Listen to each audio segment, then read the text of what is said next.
അപ്പോൾ എല്ലാവർക്കും happy new year. അപ്പോൾ നമ്മൾ ലാസ്റ്റ് വീഡിയോയിൽ വന്നിട്ട് കുറച്ച് ദിവസമായി, കുറേ തിരക്കുകളൊക്കെ ആയിട്ട് അവിടെ ഇവിടെയൊക്കെ ആയിപ്പോയായിരുന്നു, അതുകൊണ്ടാണ് പറ്റാതിരുന്നത്. അപ്പം ഇന്നിപ്പോൾ എന്തോ ഇടുന്നതെന്ന് ഇങ്ങനെ ആലോചിച്ചിരുന്നപ്പോൾ അമ്മ പറഞ്ഞു ഒരു ഓർക്കിഡ്, നമ്മുടെ ഒരു പഴയ ആദ്യത്തെ വീഡിയോകളിലുണ്ടായിരുന്ന ഒരു യെല്ലോ ഓർക്കിഡ്, ആ യെല്ലോ ഓർക്കിഡ് കുറച്ച് നാളായിട്ട് ഒരേ ചട്ടിയിലിരിക്കുക. അപ്പം നമുക്ക് പുള്ളി ഒന്ന് റീപ്ലാന്റ് ചെയ്യാമെന്ന് വിചാരിച്ചു. ബാ, ഇത് പപ്പായുടെ സമയത്തേ ഉള്ളൂ. ഏത് പപ്പായുടെയാണെന്നറിയോ? എൻ്റെ പപ്പായുടെ അല്ല, അമ്മയുടെ പപ്പ വളരെ കാര്യമായിട്ട് വളർത്തിയിരുന്ന ചെടിയായി ഒരുപാട് വർഷം കൊണ്ട് നമ്മുടെ കയ്യിലുണ്ട് ഈ സാധനം. കണ്ടോ, ഇരുന്ന് ഇപ്പം ഈ ഒരു അവസ്ഥയായി. അപ്പം നമുക്ക് പുള്ളിയെ റീപ്ലാന്റ് ചെയ്തെടുക്കാം. റീപ്ലാന്റ് ചെയ്യുമല്ലോ, റീപോർട്ട് ചെയ്യും. ഇതെല്ലാം മമ്മയ്ക്കായി ഇന്ന് കൊടുത്തേക്കുന്നത്. കണ്ടോ, മഞ്ഞപ്പൂക്കളും മഞ്ഞ കൊടുക്കും, അതാണ് നമ്മുടെ പ്രത്യേകത. ഇത് ഇളക്കുന്ന നീ ഇതെല്ലാം വളർത്തിയത് നീ, ഞങ്ങളല്ല. അപ്പം നിനക്ക് ഇളക്കാൻ അറിയത്തില്ലേ? നീ എന്താ ഇവിടെ നോക്കിക്കൊണ്ടിരിക്കുന്നത്? പോയി ഹെൽപ്പ് ചെയ്യടി. ഇത് ഈ ഓർക്കിഡ് കിഴങ്ങിലല്ലേ ഇരിക്കുന്നത്? അതിന്റെ കിഴങ്ങെല്ലാം പുറത്ത്. അല്ലെങ്കിലും കിഴങ്ങ് ഒരുപാട് ആഴത്തിൽ പോരുമെന്ന് തോന്നുന്നു.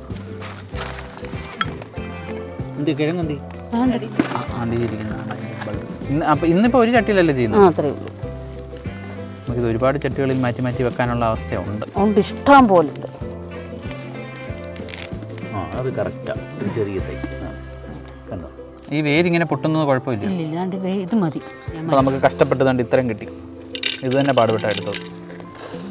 ചട്ടി എങ്ങനെ സെറ്റ് ചെയ്യുന്നത്? ഇച്ചിരി മെറ്റിലിട്ടു, ഏറ്റവും താഴെ കുറച്ച് മെറ്റിലിട്ടില്ലേ? ഇത് ചാണകമാണ്.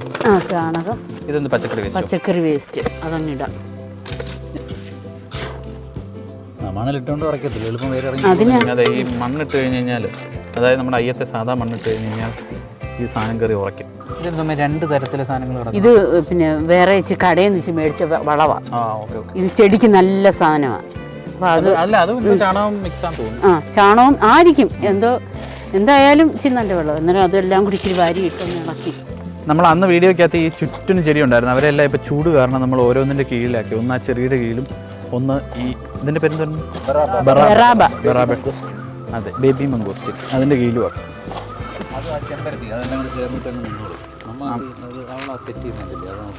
അത് വെള്ളം കുറച്ചിട്ടു, ചകിരി ഇട്ടു. ആദ്യം അല്ല, ഏറ്റവും താഴെ മെറ്റലിട്ടു. അതിൻ്റെ പുറത്ത് ഞാൻ പച്ചക്കറിയുടെ വേസ്റ്റ് കുറേ ഇട്ടു. അത് കഴിഞ്ഞ് അതിൻ്റെ കൂടെ മണലിട്ടു. അത് കഴിഞ്ഞിപ്പോൾ വളം 2 സൈസും ചാണകപ്പൊടിയും എല്ലാം കൂടി ഇട്ട് സെറ്റ് ചെയ്തു. ഇനി എന്താണ്ട് ചകിരി. ഓർക്കിഡിൻ്റെ വേര് ഇറങ്ങണമെന്നുണ്ടെങ്കിൽ നല്ലപോലെ ചകിരി അതിൻ്റെ അകത്ത് പിച്ചിച്ച് എടുത്ത് ശരിയാക്കി വെക്കണം. പിച്ചി പറിച്ചെടുത്ത് വെക്കണം നല്ലപോലെ. അല്ലെങ്കിൽ പിന്നെ ഇതിൻ്റെ ചകിരിയുടെ കമ്പോസ്റ്റ് ഉണ്ടല്ലോ, അത് മേടിച്ച് അതിൻ്റെ അകത്ത് ഇട്ടാലും മതി. പിന്നെ നമുക്കത് മേടിക്കുക, ഇത് നല്ല ചകിരി വീട്ടിലുണ്ടെങ്കിൽ അത് എടുത്ത് വെക്കുന്നതാണ് എളുപ്പം. ഇതിൻ്റെ അകത്ത് വേറെ ഇറങ്ങും. ഞാനങ്ങനെയാണ് ചെയ്യുന്നത്. ഓർക്കിഡിൻ താടി ഓർക്കിഡ് കൊടുക്കുന്നു കേട്ടോ. അപ്പൊ ഇത് വളർന്നില്ല എങ്കിൽ അമ്മയാ നടുന്നത്. അത് പറഞ്ഞിട്ട് കാര്യമില്ല, നീ കൊടുത്തത്. അത് തന്ന ആരാന്ന് വെച്ചാൽ അവരുടെ കൈപ്പുണ്യം. അതാണ് കൈപ്പുണ്യം. അത് ഫുഡ് ഉണ്ടാക്കുമ്പോഴും അല്ല, ഇതുപോലെ എല്ലാത്തിനും ഉണ്ട്. ഓക്കെ, അമ്മ ഇപ്പം ഓർക്കിഡ് വെക്കാൻ പോവാ. അതിന് പഴയ മണ്ണ് വല്ലതും എടുത്ത് കളയണോ അമ്മ? ഒന്നുമില്ല, മണ്ണൊന്നുമില്ല. അതാണ്ട് ക്ലീൻ ആണ്. ഓക്കെ, അമ്മ അതേ ഓർക്കിഡ് വെക്കുന്നു. എല്ലാം എടുത്ത് വെച്ച് കണ്ടല്ലോ. ഇതങ്ങ് ഒരുപാട് ആഴത്തിൽ പോകണ്ടല്ലേ? വേണ്ട, മേളിൽ ഇരുന്ന് ആ ചകിരി ബൾബിന്റെ പോർഷൻ ഇച്ചിരി മണ്ടേ നിൽക്കണം അല്ലേ? അത്രേ ഉള്ളൂ. വേണ്ട, ഇങ്ങനെ.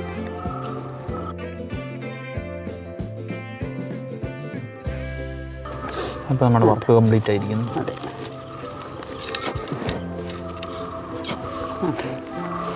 ഇനി ഇത്രയും സ്ഥലം ഇതിൻ്റെ അകത്ത് ഇട്ടേക്കുന്നത് ഇനിയും എന്തിനാന്ന് വെച്ചാൽ കുറേശ്ശെ വളവും കാര്യങ്ങളും എല്ലാം ഇതിൻ്റെ അകത്ത് ഇട്ട് നേരെയാക്കി പിന്നെയും ഇച്ചിരി ചകിരിയൊക്കെ മേളിൽ ഇനിയും വെച്ച് കൊടുക്കണം. പിന്നീട് ആവശ്യം വന്നു കഴിഞ്ഞാൽ അല്ല, ഇപ്പം ഈ ഒന്ന് വളർന്ന് ഒന്ന് പിടിച്ചു കഴിയുമ്പോൾ ഇനിയും ചകിരി ഇതുപോലെ പിച്ചിയെടുത്ത് ഇതിൻ്റെ അകത്ത് ഇട്ട് കൊടുക്കണം. വെച്ച് കൊടുക്കണം. അപ്പം വേര് സൈഡിലോട്ടെല്ലാം അങ്ങ് ഇറങ്ങും. അപ്പം ഇതാണ്ട് മഞ്ഞ ഓർക്കിഡ് നമ്മൾ റീപോർട്ട് ചെയ്തിരിക്കുന്നു. ആ സമയം കൊണ്ട് മണ്ണിൽ മാന്തി കളിക്കുന്നു. അപ്പം നമ്മൾ റീപോർട്ട് ചെയ്ത ഓർക്കിഡും അതിൻ്റെ പിന്നിൽ പ്രവർത്തിച്ച ആളുകളും. പിന്നിൽ പ്രവർത്തിച്ച ആളുകൾ. ഓക്കെ, അപ്പോൾ ഇത്രയൊക്കെയാണ് ഇന്നത്തെ വീഡിയോ. നമുക്ക് അടുത്തൊരു വീഡിയോ ആയിട്ട് നമുക്ക് വീണ്ടും വരാം. ബൈ.